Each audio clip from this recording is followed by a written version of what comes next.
Bonjour, bonsoir mesdames et messieurs, selon l'heure à laquelle vous nous suivez, alors nous vous souhaitons la bienvenue sur notre chaîne YouTube Smile and Love. Pour cette nouvelle saison, nous vous avons préparé plusieurs surprises, des thématiques profondes et intéressantes, sans oublier un panel de qualité avec des expériences à vous partager. Alors, n'hésitez pas de rester connectés, de commenter et surtout de partager. Soyez les bienvenus.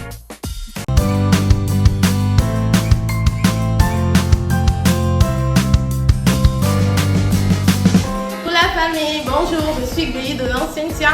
Bonjour, moi c'est Jean-Pierre. Bonjour, j'espère que vous allez bien. Moi c'est Alice Moukad. Je suis aujourd'hui sur l'émission Smile and Love. Je vous invite de suivre Smile and Love. Aujourd'hui je suis à Smile and Love. J'espère que vous êtes motivés comme je le suis. Aujourd'hui on va parler de très bonnes choses. Restez connectés. Je voudrais qu'on passe un bon moment. N'oubliez pas de liker, de commenter, de vous abonner, de partager si possible. À tout à l'heure.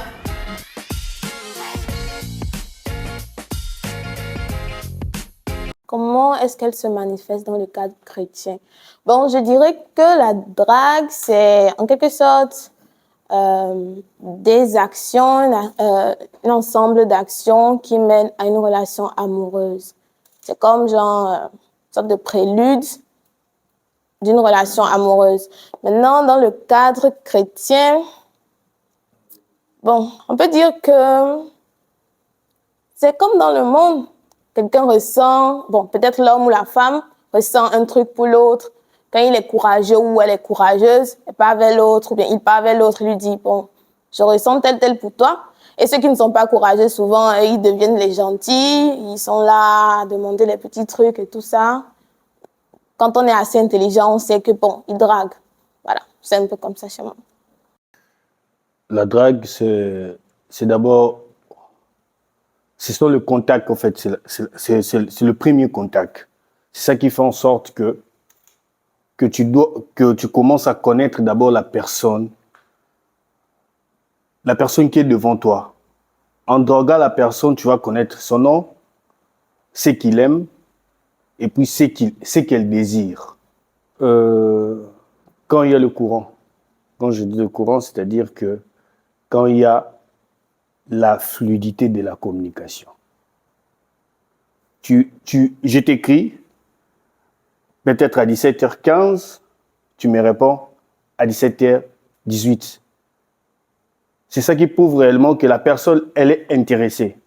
Et au moment où la personne n'est pas intéressée, il va prendre même 1 heure, 2 heures pour te répondre. Et puis il va te dire, ouf, désolé. Définition personnelle de la drague. Bon, dans le contexte dont je connais, c'est la drague, c'est quand un homme ou une femme approche quelqu'un pour lui faire savoir ses sentiments ou bien ses désirs au travers de la personne. Je pense que c'est ça qui est la définition que j'ai pour la drague. Bon, je sais pas pour les autres, mais moi j'adore me faire draguer. Même quand je sais que je ne vais pas dire oui. J'aime trop ça. Ça me fait me sentir femme, belle et tout ça.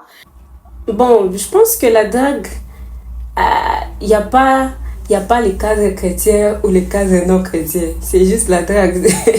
C'est pas je pense que le moyen, on peut utiliser tous les moyens, que ce soit chez les chrétiens ou chez les non chrétiens. C'est juste aller parler. Il y a plusieurs moyens, bien sûr, mais je pense qu'il n'y a pas vraiment trop de cadres que non, ça c'est pour les chrétiens ou bien ça c'est le non-chrétien. Je pense que le moyen que j'aime ou bien que j'apprécierais, c'est d'abord se présenter soi-même, faire connaître son identité, qui l'on est, par rapport d'abord à montrer qu'est-ce qu'on a. Donc tu te présentes d'abord ton identité, fais savoir à la personne qui tu es avant de présenter tes biens ou bien tes matériaux ou bien ce que tu as déjà accompli. D'abord présente-toi toi-même. Tes désirs, des histoires que tu détestes ou quoi. Toi, sois toi, avant de montrer d'abord ce que tu es.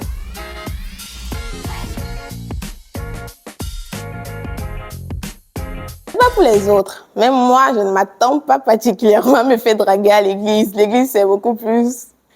C'est pas... On est saints, et on est des frères, on est des sœurs, et chacun reste dans son coin, on vient adorer Dieu, on finit, on rentre. Donc, personne ne drague personne pour moi à l'église. Je ne sais pas comment les autres couples se forment. Peut-être qu'ils ont les révélations, mais pour moi, à l'église, pas de drague. Bon. Déjà, il n'y a pas de lieu de rencontre d'amour. On ne sait pas là où on peut trouver ton amour. C'est-à-dire que on peut bien aussi draguer dans l'église ou ne pas. Pour moi, c'est logique. C'est logique de draguer aussi une fille ou bien de trouver ton homme dans l'église. C'est logique. Ouais, selon moi, je trouve que c'est un bon milieu. C'est un bon milieu parce que déjà quand on est chrétien, on est dans une église, c'est-à-dire que tu as peut-être pris le temps de regarder la sœur, tu vois ce qu'elle est en train de faire pour Dieu. Peut-être la personne est passionnée ou n'est pas passionnée, comment elle est investie dans l'œuvre de Dieu. Donc tu peux mieux peut-être aussi connaître. Ça peut être un très bon endroit. Ah.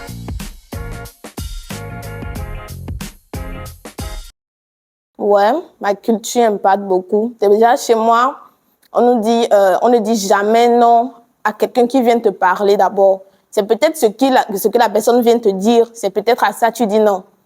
Donc, même parfois, quand la tête d'un mec ne me plaît pas et qu'il vient vers moi, je n'ai pas envie d'entendre ce qu'il dit, mais quand même, comme je dois aller écouter, je pars, j'écoute, après je peux te dire non ou pas non, mais avoir une manière douce de dire le non. Parfois même, ça me démange de crier sur la personne ou de mal lui parler, mais je me calme parce que maman me dit on ne parle jamais mal à un homme. Donc voilà, c'est un peu ça. Déjà, en réalité, nous sommes des Africains. En réalité, nous sommes des Africains. Et à part d'être Africains aussi, on est des chrétiens. Parce qu'il y a d'autres personnes qui viennent juste pour de plaisir. Il y a des gens qui viennent pour se faire plaisir. Non, ils te draguent juste parce qu'il manque quelque chose, il n'y a pas d'affection, il n'avait pas d'affection parentale. Parce que c'est qu'on oublie toujours que l'affection parentale est vraiment importante. Et la plupart des gens qui manquent les affections parentales commencent à se laisser faire ou se laisser dans les mains de gens. Et les gens là commencent à jouer avec des filles ou des garçons. Et c'est ça qui fait en sorte qu'on sait qu'on doit comprendre que la relation ou bien l'approche, c'est pour aboutir à une relation sérieuse, pas dans le blague. Ma culture me prouve que quand tu pars, quand tu abordes une fille ou bien tu veux avoir une relation avec elle, c'est-à-dire que tu dois aller au but, c'est-à-dire aller voir ses parents, les parents pour aboutir au mariage. C'est ça, selon ma culture. Bon, par rapport d'abord à la culture, je crois qu'il y a d'abord le respect, il y a la façon de parler, donc tout ça revient.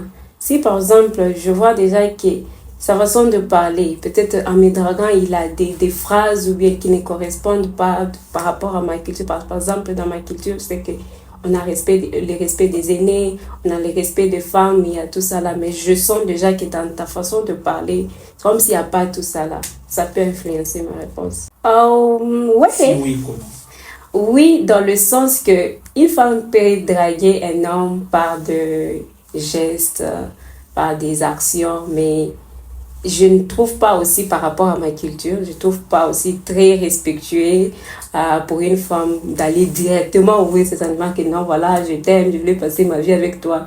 Je trouve que, bon, ça va pour d'autres cultures, mais pour moi, je trouve que tu peux montrer, tu peux faire des signes. Il y a des stratégies en tant que femme, des petites attentions et tout ça là, pour montrer des signaux que tu es un peu intéressé, mais draguer, genre, les dire ouvertement comme ça, je ne suis pas trop d'avis. Avez-vous déjà dragué? Non.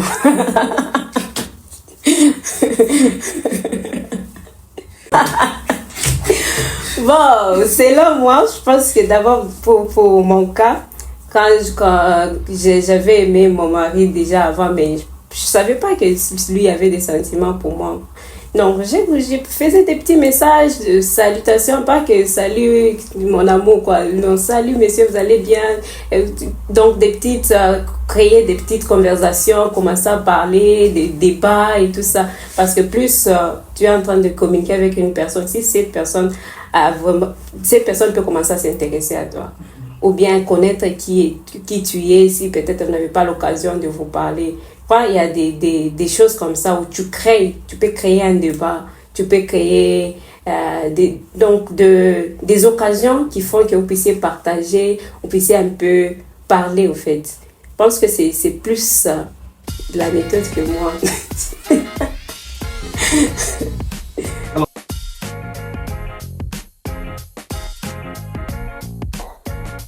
Moi, je ne sais pas si j'aurais le courage de le faire, mais moi, ça ne me gêne pas. Genre, je trouve que celles qui le font sont à ovationner, en fait. C'est chapeau. Donc, elles peuvent continuer, c'est bien. Peut-être un jour, j'aurai assez le courage pour le faire, mais là, je n'ai pas encore le courage. Bon, pour le femme, comme dans le cadre que j'ai dit, que je trouve que c'est un peu bizarre qu'une femme aille dire à un homme que je t'aime verbalement comme ça. Donc, la communication qui est non verbale, c'est mieux. Mais pour un homme, c'est vraiment primordial que tu le fasses. Parce que nous, les femmes, des fois, je peux voir tes gestes, je peux voir les actions que tu fais, que cette personne est intéressée à moi, cet homme est intéressé à moi, mais j'aimerais bien l'écouter de toi. J'aimerais bien que tu le dises tout haut. Donc, c'est ça que je fais. Personnellement, je dirais oui, parce que je ne trouve pas la différence entre l'homme et la femme. C'est-à-dire que l'homme a des sentiments et la femme aussi a des sentiments. C'est-à-dire que nous sommes pareils. Et pour moi, c'est normal. Et dans le monde actuel aussi, ça nous prouve réellement que ce n'est pas si grave. Et pour moi, c'est normal.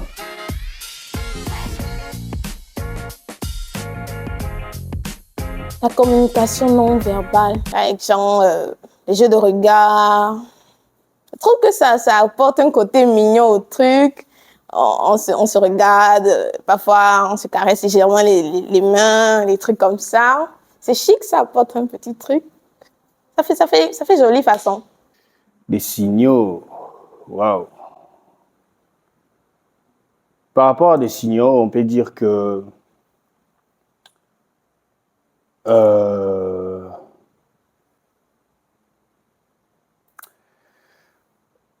ta question est vraiment compliquée, en fait. Par rapport à des signaux, déjà quand une sœur elle est gentille avec toi, quand toi aussi tu es gentil avec la dame, c'est ça qui prouve réellement qu'il y a déjà l'attirance. Parce que tu n'es pas le seul ou la seule personne dans l'église. Et la sœur ou le frère est gentil envers toi. Et c'est ça qui prouve réellement qu'il y a l'attirance. Et tu peux aller, tu peux faire un pas.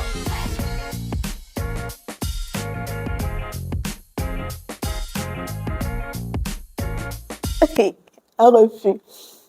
C'est déjà à cause de ça que je n'ai pas encore le courage. Même bon, si jamais un jour je me fais pousser, et le courage d'aller le faire, un rejet, d'abord, déjà je vais me dire que c'est 50-50 avant d'y aller. C'est soit oui, c'est soit non.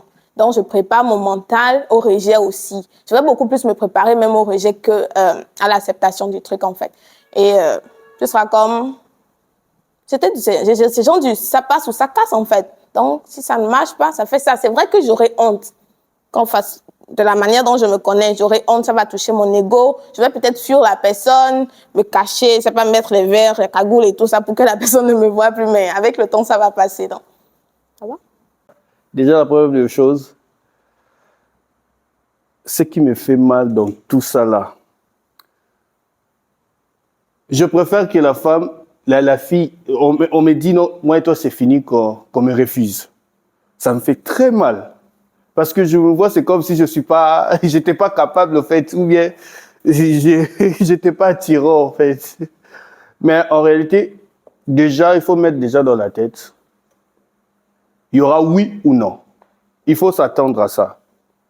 Et aussi, il faut déjà comprendre avant d'aller pour ne pas tomber dans ces problèmes. Mais c'est juste, faut être fort, faut avoir un mental solide.